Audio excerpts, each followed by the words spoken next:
Live from Fargo and serving you on TV, online, and on the go.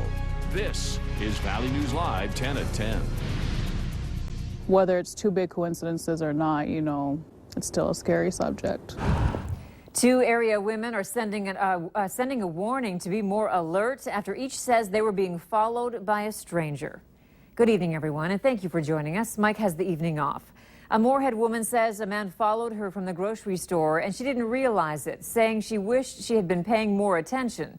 She contacted us, saying others have had a similar experience and want the community to be aware. Valley News Team's crime and safety reporter Nicole Johnson has her story.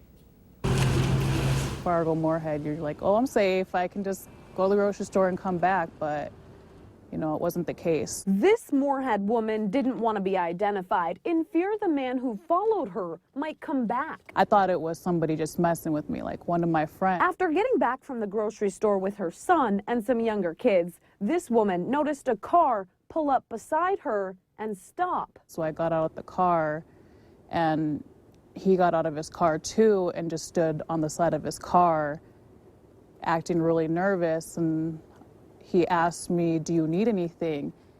And I was kind of taken aback by it, and I was like, what? No. I'm like, what do you mean, do I need anything? And he said, do you need, and he kind of stopped because he kept looking behind me. But she says the man got back in his car and sped away, and she realized he had been following them after one of the kids said the man was with them at the grocery store. You don't know who's out there. It's scary. Kenza Irvine says she had a similar experience. She was walking with a friend in South Fargo and says a man followed them along this strip mall, but left once she called her fiance. Irvine posted about it on Facebook, warning others to be mindful of those around you, especially women walking alone. Yeah, I'm still getting notifications, people commenting. People are telling me that I'm stupid for not calling the cops right away. If you fear something is wrong, police say always make the call. They can help ease your mind if it turns out it's nothing, and if it's something, protect you and others. Because, you forget about things like that. This is Fargo. You think that happens in bigger cities, but this stuff happens everywhere.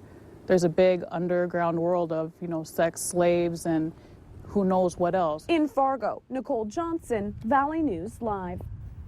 Police say posting about scary situations on Facebook can be helpful if you do it to remind others to take safety precautions. But officers say posting online should not take the place of a call to police because your post doesn't help solve the real problem and could mislead others or spread panic. The body of a missing Winona State University student has been found in the Mississippi River. 19-year-old Chuck Woody Anyangala was last seen on October 7th when security cameras captured him walking near the Winona State University library. Divers and first responders located Anyangala's body after getting a call from a resident near Homer who saw something in the water near their home. They were able to recover the body floating around 100 yards from shore. So he had been down for a while and then finally floated up. So this puts a closure to it. We want to find out what happened though yet, and the police department will be working on that along with the sheriff's department because he was actually missing from the city at one. After being found and identified, he was sent to Rochester for an autopsy.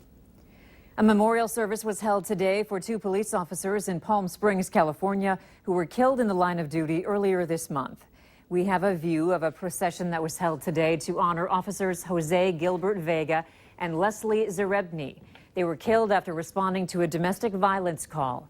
Officials say 26-year-old ex-convict John Felix opened fire on the officers with an assault rifle through a metal screen door.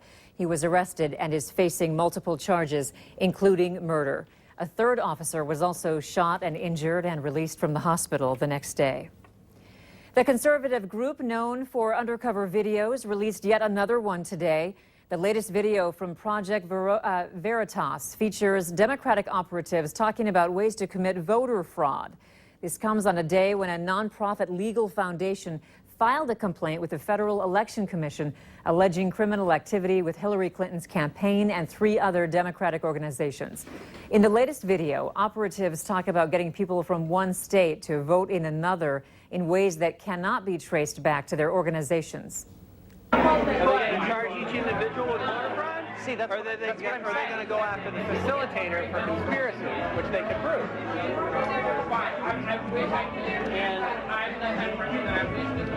And it's one thing if all these people drive up in their personal cars. If there's a bus involved, that changes the dynamic.